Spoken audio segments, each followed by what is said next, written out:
Listo. Ya. Entonces, este año 2025, ¿sí?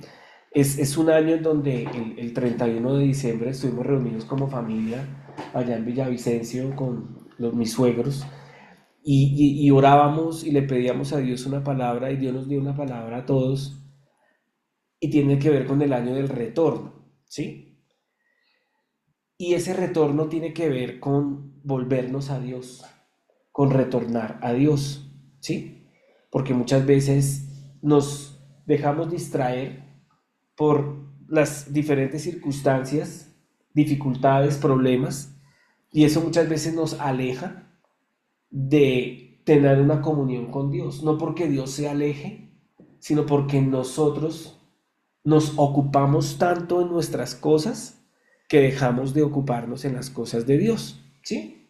Entonces, en ese retorno hay unas bendiciones de retornar a Dios y una de ellas es retornar al completo gozo, ¿sí? Yo creo que todos anhelamos y deseamos tener felicidad, tener alegría en nuestro corazón, perdón, pero muchas veces nos damos cuenta que tener ese gozo no es fácil. Un lunes a las 7 de la mañana o a las 8 de la mañana, los que trabajamos, los que tenemos que ir a una oficina, o los que tenemos que llegar a hacer oficio por la noche a la casa, ¿sí? Después de un día de cansancio, de estrés, pues no es fácil tener ese gozo. O cuando una relación sentimental no va bien, ¿sí? Pues no es fácil retornar a ese gozo porque pues son cosas que nos afectan. O cuando la economía no es buena y uno abre la nevera y asustan, ¿sí? Pues es difícil tener gozo en esas circunstancias. Pero Dios nos está haciendo un llamado a ustedes y a mí a retornar a Él. Es como si nos dijera, no se alejen más, ya se han alejado, no se alejen más, aquí estoy, les levanto mi mano, vengan a mí, que yo les daré descanso de esa vida tan estresante que tienen. Y ese es el llamado que Dios nos hace a estar completos. Y quiero empezar con eso, y es ¿qué es estar completos? Hay una palabra para completos, una palabra griega que usó el apóstol Pablo, usó el apóstol Juan, la usó Mateo para escribir los evangelios, y esa palabra griega es la palabra pleró, que significa estar completos, hacer repletos, atiborrar, rellenar algo que está vacío, satisfacer. Y se usa también esa palabra para cuando una persona termina una tarea, ¿sí? O sea, usted tenía una misión y usted la cumplió a cabalidad, se usa esa palabra pleró, o sea, completó su propósito, completó su tarea. Es como aquellas personas que, para dar un ejemplo, le han servido a Dios toda su vida y llegan al día de su muerte y pueden decir, hice lo que tenía que hacer. Yo no sé si les ha pasado que llegan a un momento crítico o a un momento en donde dicen, ya Dios me está diciendo que me va a llevar. Ya puedo decir, puedo estar tranquilo y puedo decir, yo me voy contigo, Señor, porque lo que tenía que hacer en esta tierra, lo hice. El problema es cuando ese momento llega a través de un accidente automovilístico o a través de un avión que se está cayendo, que desafortunadamente lo hemos visto esta semana, ¿sí? Ya dos veces en Estados Unidos, o cuando llega una enfermedad repentina y un médico dice te queda un mes de vida. Lo grave es cuando nos sentamos y decimos no, no hay un plero, no estoy satisfecho con mi vida, no estoy satisfecho con lo que hice con mis 30, con mis 40, con mis 50, con mis 60 o mis 70 años, no me siento satisfecho. Ahí es el problema, ¿cierto? Porque eso quiere decir que no estuvimos repletos de gozo, que no vivimos alegres, sino que vivimos una vida triste, infeliz, insatisfecha. Y eso es lo que Dios no quiere. Dios quiere que el día que Él te lleve de esta tierra, tú puedas decir, me voy contigo, Señor, me voy gozoso, me voy contento porque hice tu voluntad y no la mía, que era lo que nos enseñaba el pastor Vinicio hace 8 días, ¿sí? Que Jesús le decía al Padre, Padre, estoy sufriendo, pero no se haga mi voluntad, sino la tuya. Que podamos decirle, Señor, renuncié a mi voluntad, renuncié a mis malos deseos, renuncié a mi pecado para hacer tu voluntad. Dios quiera que podamos algún día, con toda confianza, decirlo, Señor, hice tu voluntad por encima de mi voluntad, ¿sí? Entonces, ahí coloco un corazón y un vaso, porque todos los seres humanos hemos sentido ese vacío en algún momento. Yo no sé si a usted le ha pasado, a mí sí, que llegué un momento en mi vida en donde yo me sentía vacío, donde sentía que nada me llenaba, donde me sentía ansioso, deprimido, triste, y como que yo decía, ¿para qué estoy viviendo aquí en la tierra? Y muchas veces Dios permite que sintamos ese vacío porque Él quiere llenarlo con su presencia. Él quiere llenarlo con la persona de Cristo Jesús. Entonces todos necesitamos volver a estar completos en Él. Sin Dios no estamos completos. Por eso Jesús le habló a los discípulos y les dijo en Juan capítulo 15, si ustedes permanecen en mí y yo permanezco en ustedes, ustedes darán mucho fruto. Pero separados de mí, nada pueden hacer. Entonces, Dios te hace un llamado en esta mañana a que vuelvas a estar completo. Y yo quiero que nos hagamos estas dos preguntas. Piensa en qué tendría que pasar para que te sintieras totalmente satisfecho con tu vida. Hazte esta pregunta. ¿Qué tendría que pasarme a mí, Javier Mejía, para que yo me sienta totalmente satisfecho con mi vida?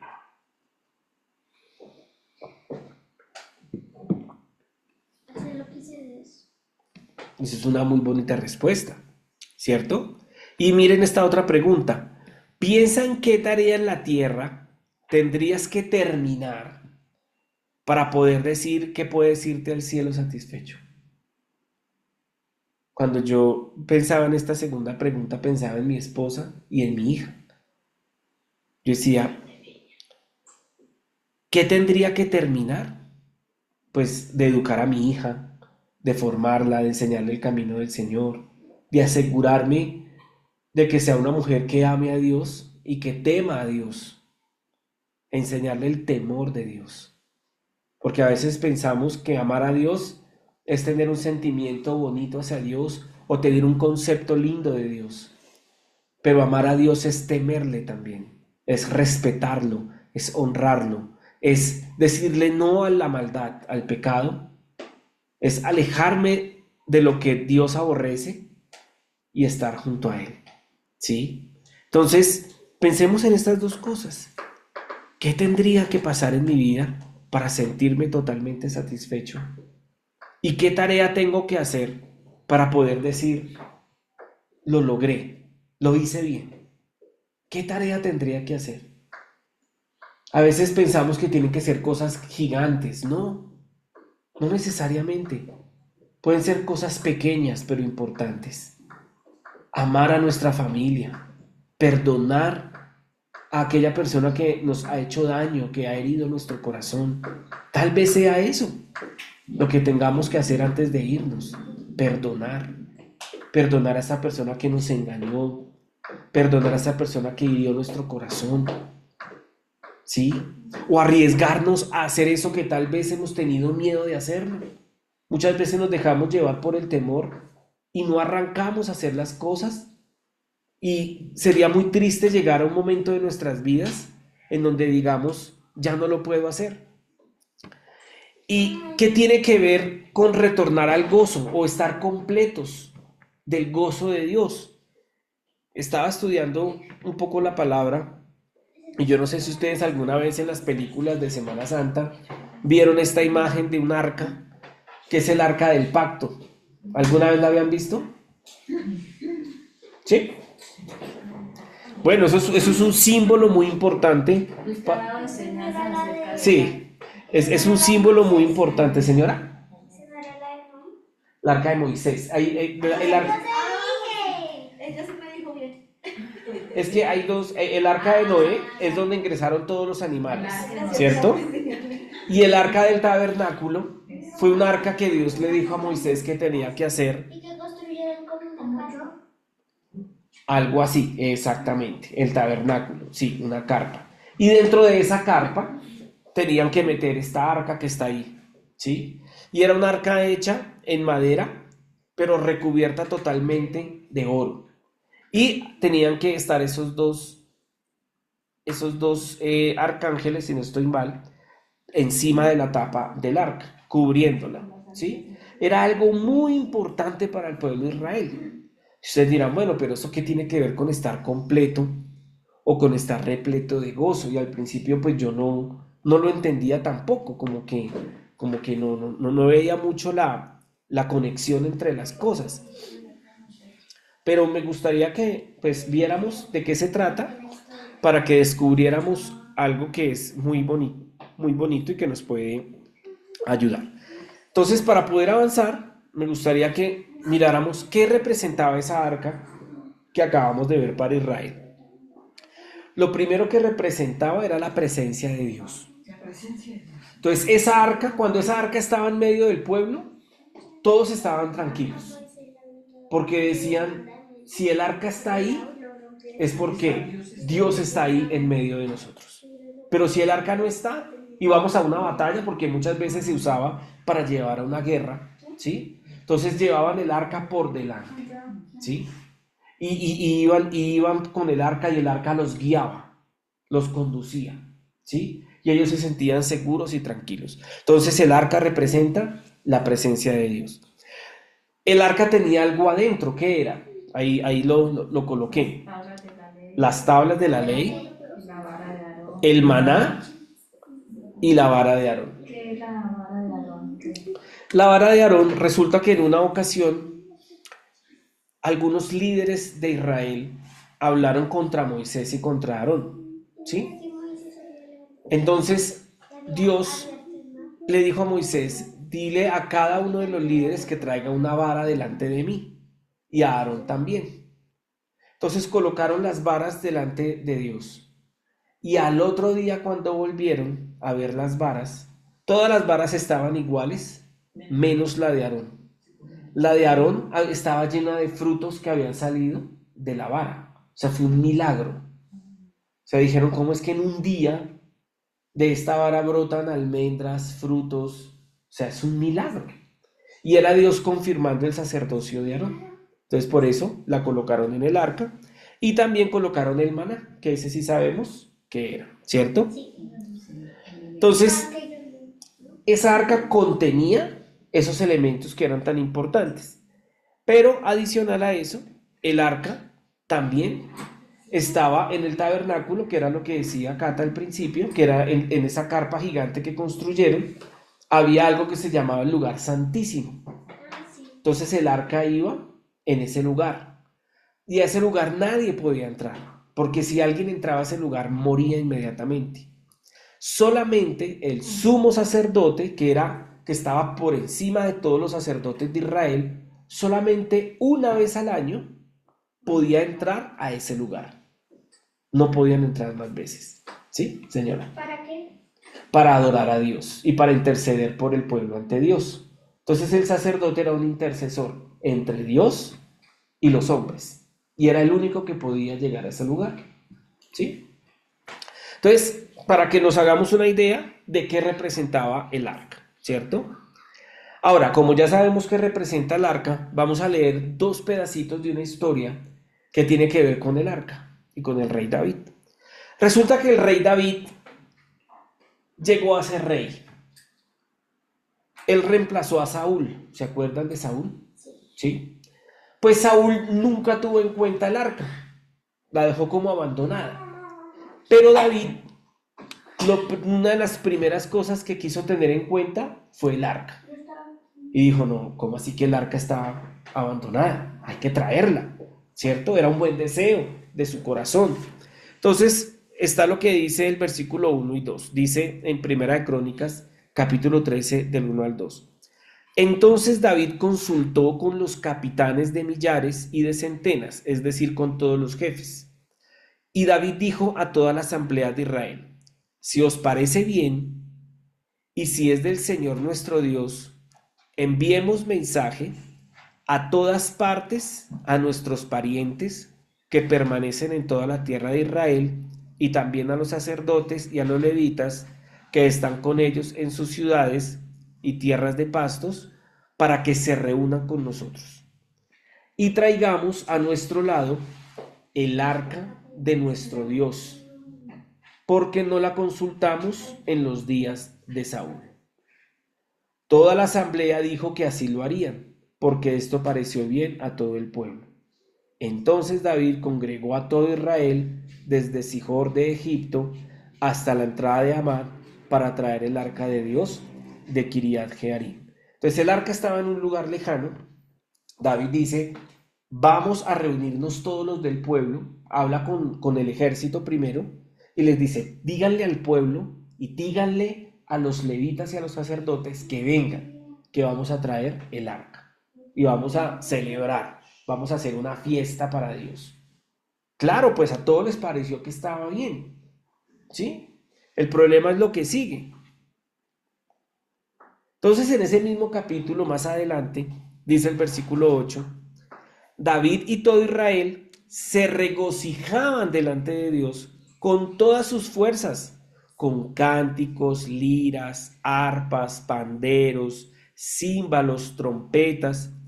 Pero cuando llegaron a la era de Kidón, Usa extendió su mano para sostener el arca, porque los bueyes casi la volcaron.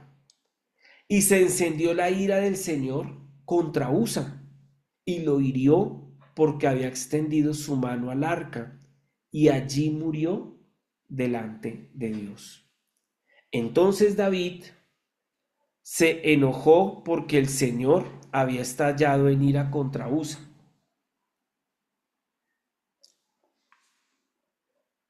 Espérate que me perdí. Me devuelvo, ya me devuelvo. Espera un segundo. Ven acá. Ay, qué pena. Ya. Entonces David se enojó porque el Señor había estallado en ira contra Usa, y llamó a aquel lugar Pérez Usa hasta el día de hoy. David tuvo temor a Dios aquel día y dijo: ¿cómo puedo traer a mí el arca de Dios? Entonces fíjense que lo que comenzó con alegría y con gozo, ¿cómo terminó? Con tristeza y con miedo. La primera vez que yo leí esto, que tenía como unos 15 años, yo critiqué a Dios. Yo decía: no, pero ¿cómo es posible que David, o sea, el rey David, quiera hacer algo bueno, quiera celebrar una fiesta y quiera traer el arca y termine una persona muerta? Se haga cuenta que usted quiere hacer un homenaje, una celebración, ¿sí? Y en medio de la celebración muera un invitado. O sea, a eso fue lo que pasó. Es algo inexplicable. Uno dice: pero ¿por qué pasan esas cosas? ¿Cierto? Entonces, claro, David tuvo mucho miedo. ¿Y esto qué nos enseña? Que muchas veces no todas las cosas nos van a salir bien. Que muchas veces podemos tener buenos deseos y buenas intenciones, pero muchas veces hay cosas que pueden salir mal, ¿sí? Entonces es importante que nosotros entendamos y aprendamos de lo que nos pasa. ¿Qué hizo David y qué hicieron los sacerdotes? Después de que esto pasó, indagaron: bueno, ¿por qué se encendió la ira de Dios? ¿Por qué Dios se enojó con David y con todos ellos si estaban celebrando algo que era bueno? ¿Por qué? Entonces, ahí es donde ellos empiezan a investigar qué hicieron mal. Y cuando las cosas no salen bien en nuestra vida, cuando de pronto una relación no sale bien, o cuando un negocio no sale bien, o cuando algo en nosotros, un trabajo que teníamos que hacer, algo no sale bien, en vez de quejarnos, tenemos que preguntarnos: ¿qué pasó? ¿Cierto? Y entonces 2 capítulos más adelante, dice la Biblia en Primera de Crónicas 15:1 en adelante, ya lo voy a leer. Dice lo siguiente, dice, y David hizo para sí casas en la ciudad de David y preparó un lugar para el arca de Dios y levantó una tienda para ella. O sea, volvió nuevamente a hacer un intento con el arca. En el versículo 2 dice, entonces David dijo, nadie ha de llevar el arca de Dios sino los levitas. Entonces, fíjense en esta parte, en el versículo 2 que dice, entonces David dijo, nadie ha de llevar el arca de Dios sino los levitas, porque el Señor los escogió para llevar el arca de Dios y servirle para siempre. Entonces, en el primer intento, David consulta con los jefes de millares y de centenas, con los militares, ¿cierto? Pero no tiene en cuenta a los sacerdotes, que fueran las personas que Dios escogió para hacer ese oficio. Él omitió esa parte tan importante, ¿sí? Y eso es lo que muchas veces sucede cuando las cosas no nos salen bien. Hacemos las cosas a nuestra manera, con un buen deseo en nuestro corazón, pero no consultamos a Dios. Entonces les voy a dar un ejemplo de algo que me pasó hace poco. Yo estaba planeando la compra de un carro, ¿sí? Entonces, claro, en mi corazón habían muchos deseos y muchos anhelos, ¿sí? Yo decía, no, pues vamos a hacerle con este carro que me gusta, que es muy grande, que es automático, que tiene esto, que tiene lo otro, ¿sí? Y entonces empecé a indagar y a investigar y claro, me emocioné con la idea, pero había algo que yo no había hecho. Adivinen qué. Preguntarle a Dios. Orar, Sí, preguntarle a Dios. sí, eso era lo que tenía para usted. Gracias a Dios tengo una esposa que funciona en mi vida como un freno de mano, ¿sí? Entonces ella como que no, como que la idea no le fluía tanto como a mí. Y yo seguí indagando y le traje varias opciones a ella. Y pues sí me gustan, pero no sé, como que hay algo que, no, pues chévere, pues revísalo. Y yo no, pero pues yo no la noto convencida. Entonces consulté a Dios y consulté a Dios y coloqué el asunto delante de Dios y al principio pues no pasó nada. Ya después de unos días, sentado acá en esta mesa, estaba yo revisando un tema de unas cuentas y unas cosas mientras veía algo de televisión y eso fue como si Dios me hablara en ese momento y me dijera lo que tienes que hacer es esto. Y pum, como que se me prendió el bombillo y fui para la habitación y le conté a mi esposa y le dije, amor, es más claro no puede ser. Lo que tenemos que hacer es esto, esto y esto para poder comprar no ese carro, sino este. Y entonces ahí ella como que, sí, esa idea sí me suena. Entonces dije, no, si Dios me lo confirmó en mi corazón y mi esposa está de acuerdo, entonces por ahí es, ¿cierto? Y así fue, ¿sí? No, no es el megacarro que yo pensaba en el momento, pero trajo paz a mi corazón y nos sirve para lo que necesitamos, ¿sí? Bien. Es un ejemplo porque muchas veces nos ilusionamos con cosas. Lo mismo sucede cuando estamos solteros y nos ilusionamos demasiado con alguien, pero no le consultamos a Dios. Tenemos que consultarle a Dios para que Él traiga paz o para que Él quite la paz de nuestro corazón. Entonces sigamos leyendo. Dice el versículo 13. Bueno, voy a leerlo desde el principio otra vez, del 1 en adelante. Dice, y David hizo para sí casas en la ciudad de David y preparó un lugar para el arca de Dios y levantó una tienda para ella. Entonces David dijo, nadie ha de llevar el arca de Dios sino los levitas, porque el Señor los escogió para llevar el arca de Dios y servirle para siempre. Puesto que no la llevasteis la primera vez, el Señor nuestro Dios estalló en ira contra nosotros, ya que no le buscamos conforme a la ordenanza.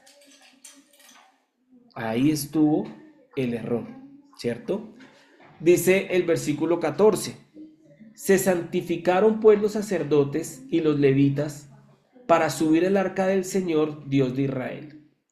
Y los hijos de los levitas llevaron el arca de Dios sobre sus hombros con las barras puestas, como Moisés había ordenado, conforme a la palabra del Señor. Así todo Israel iba subiendo el arca del pacto del Señor con aclamaciones, con sonido de bocina, con trompetas, con címbalos muy resonantes, con arpas y liras. Hubo gozo nuevamente, pero ese gozo no fue interrumpido como en la ocasión anterior, sino que fue un gozo completo. ¿Por qué? Porque hubo un gozo completo en ellos, porque consultaron a Dios antes de tomar esa decisión. Antes de llevar eso a cabo, consultaron a Dios. ¿Qué hizo David y qué hicieron los sacerdotes levitas? Consultaron la ley que había dejado Moisés. Y en esa ley estaba escrito, hacía cientos de años, que el arca solo podía ser transportada por los sacerdotes y con unas varas, no directamente el contacto humano con el arca, ¿cierto? Cuando ellos consultan a Dios y cuando ellos hacen esa buena obra, no a la manera de ellos, sino a la manera de Dios, hay un gozo completo. Y eso pasa en nuestras vidas también. Cuando yo me tomo el tiempo de orar por algo, de consultar a Dios, ¿qué dice la Biblia con respecto al matrimonio?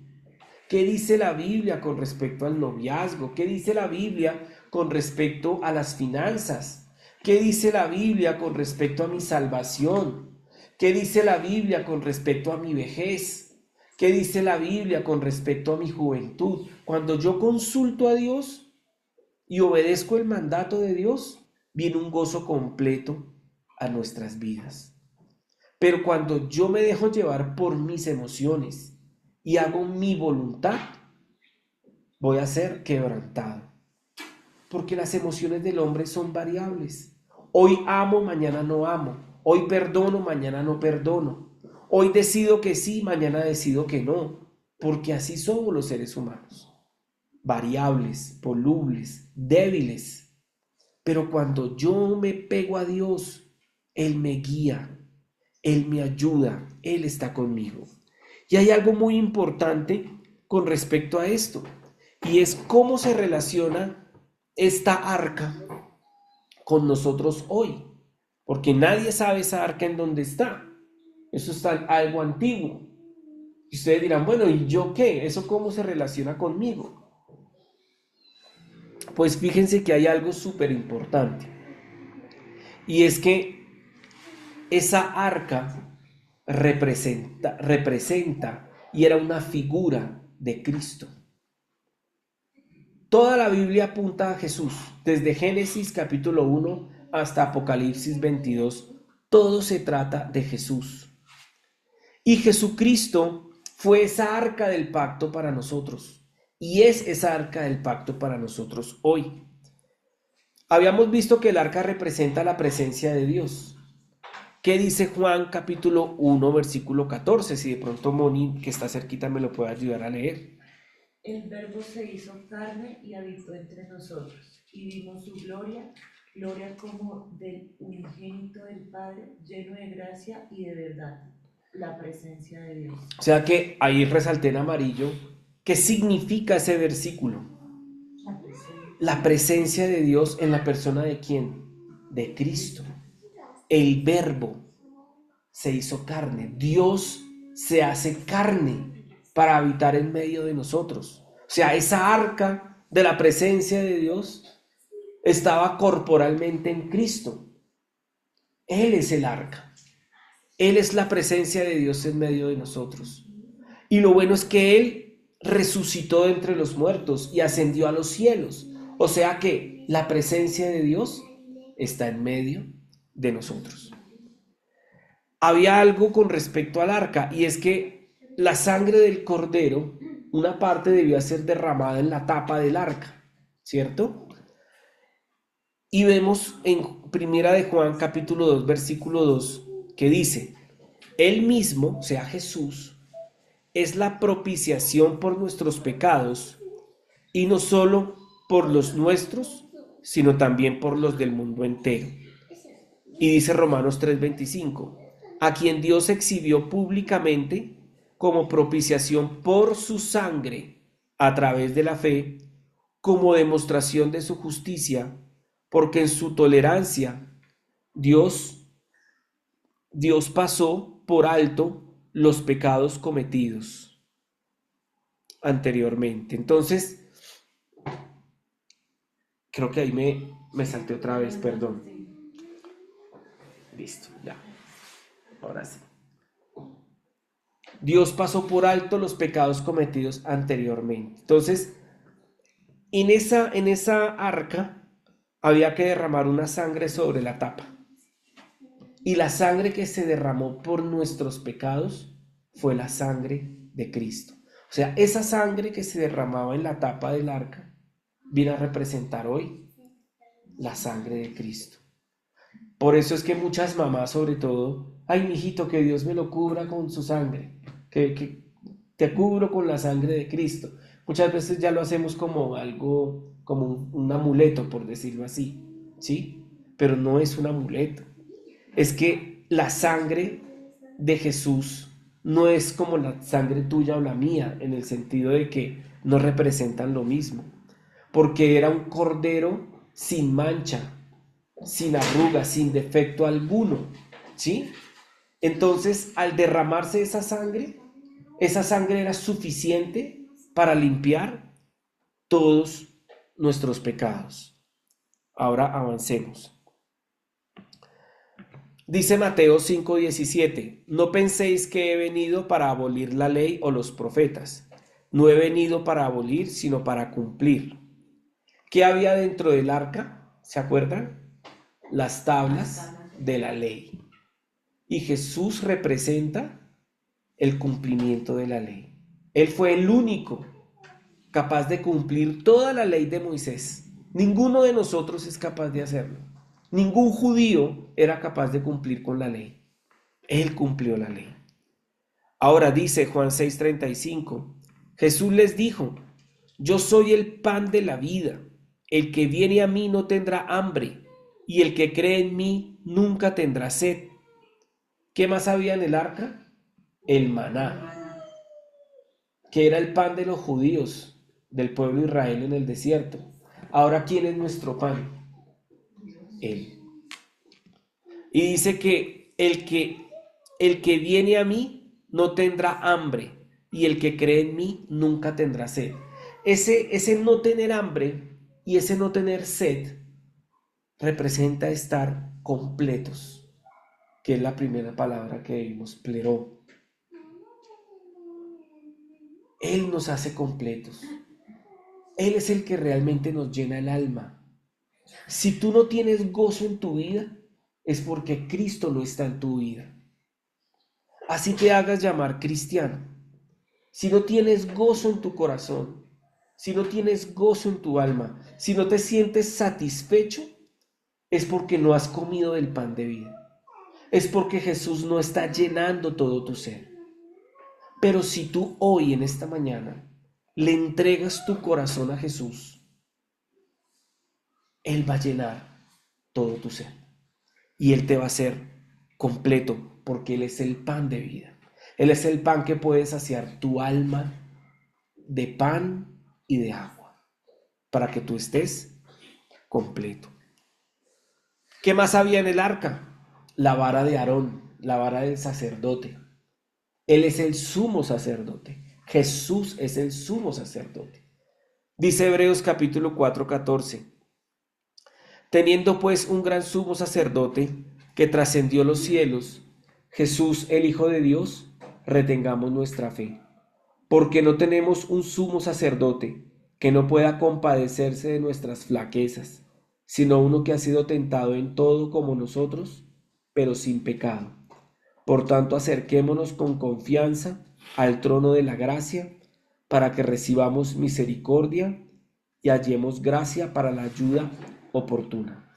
Jesús es el sumo sacerdote. Antes, solamente una vez al año, el sumo sacerdote se podía acercar al arca.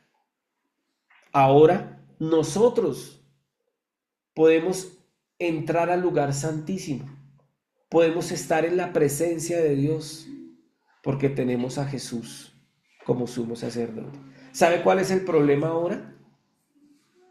Que ni siquiera oramos. Yo le hago esa pregunta. En una semana de 7 días, ¿cuántos días oras realmente a Dios? ¿Cuántos días no hay la oración de los alimentos de Señor, bendice los alimentos, amén? No, que usted se siente en su cuarto, que usted cierre sus ojos y que usted hable con Dios. Porque eso es ir al lugar santísimo, ir a la presencia de Dios en oración, en el nombre de Jesús. Tenemos el lugar santísimo a nuestra disposición.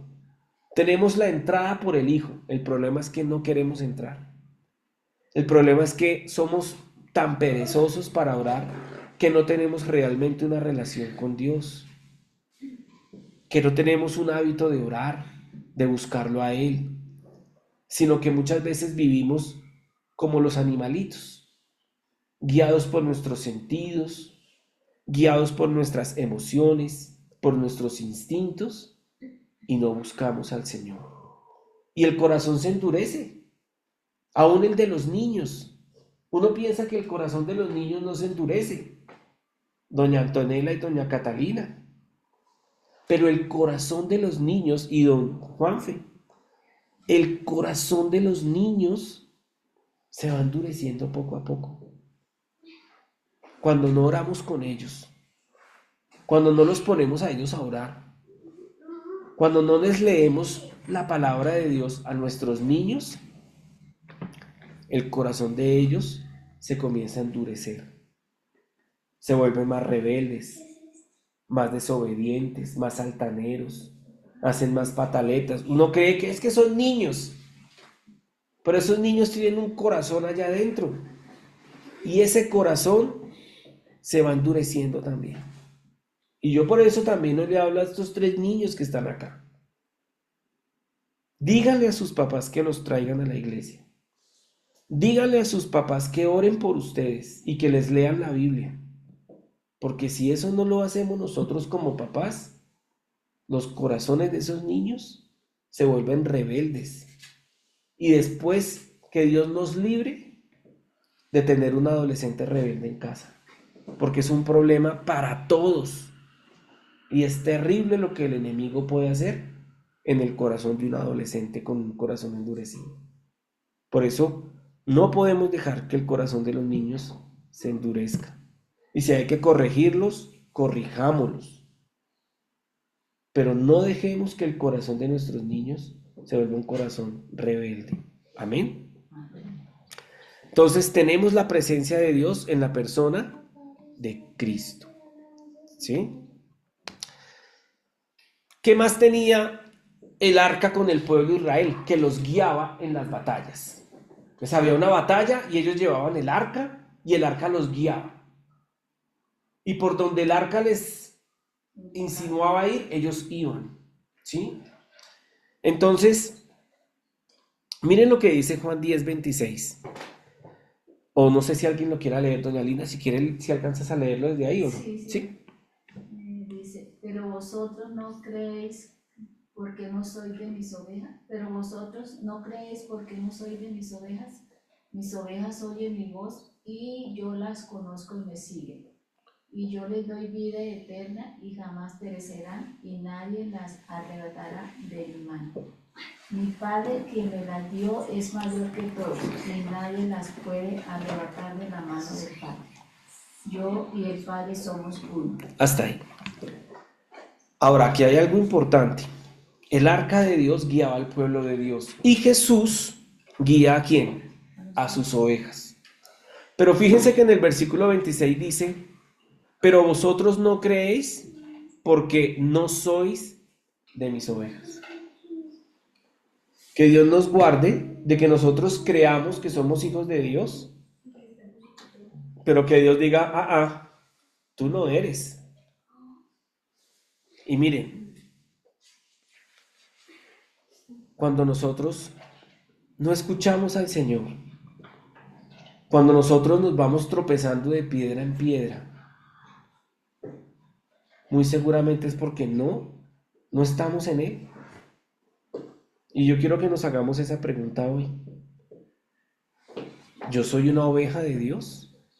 ¿O soy un cabrito que anda descarriado lejos de Dios? Porque Él dice, mis ovejas oyen mi voz. Tú estás escuchando la voz del pastor. Y yo las conozco y me siguen. ¿Tú estás siguiéndolo a Él? ¿O tú andas por tus propios caminos? Para que haya completo gozo en nosotros, tenemos que escucharlo a Él.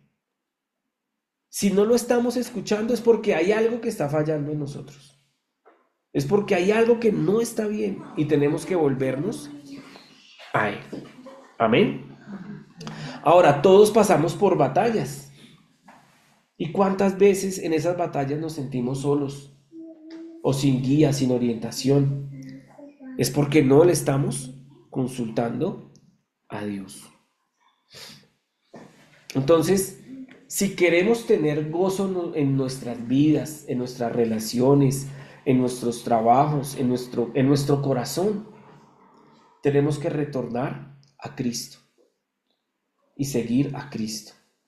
Todo esto se trata de la persona de Cristo. La persona de Cristo es la que nos hace completos a nosotros. Sin Él nosotros no estamos completos, estamos vacíos o estamos llenos, pero de otras cosas que no son buenas. Entonces yo quiero invitarlos a que oremos en la mañana de hoy y le pidamos al Señor que nos permita retornar a estar completos en Cristo y a estar gozosos en Cristo. Vamos a orar, ya para terminar. Padre nuestro que estás en los cielos, santificado sea tu nombre. Hoy te damos gracias por esta palabra que tú nos has dado. Gracias, Señor, porque no estamos solos. Hoy pedimos tu guía. Hoy pedimos tu dirección en nuestro hogar, en nuestra economía, en nuestra vida espiritual. No queremos andar ciegos, tropezándonos, andando, Señor, descarriados. Hoy queremos, Señor, retornar a ti, retornar al completo gozo. No queremos estar amargados, ni tristes, ni angustiados, ni ansiosos. Queremos volvernos a ti, Señor, y encontrar en ti ese gozo y alegría que nos hace falta a cada uno de nosotros. Hoy, Señor, creemos en nuestro corazón que podemos encontrar en ti el verdadero gozo. Ayúdanos, Señor, a estar completos en ti. Ayúdanos a que nuestra fe en ti sea una fe verdadera, genuina, real.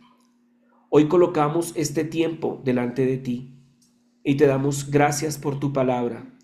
Que sea una palabra, Señor, que nos haga ir hoy completos. Te damos gracias, Padre, en el nombre de tu Hijo Cristo Jesús. Amén. Ya, muchas gracias a los presentes, a los que están aquí por Zoom también. Muchas gracias.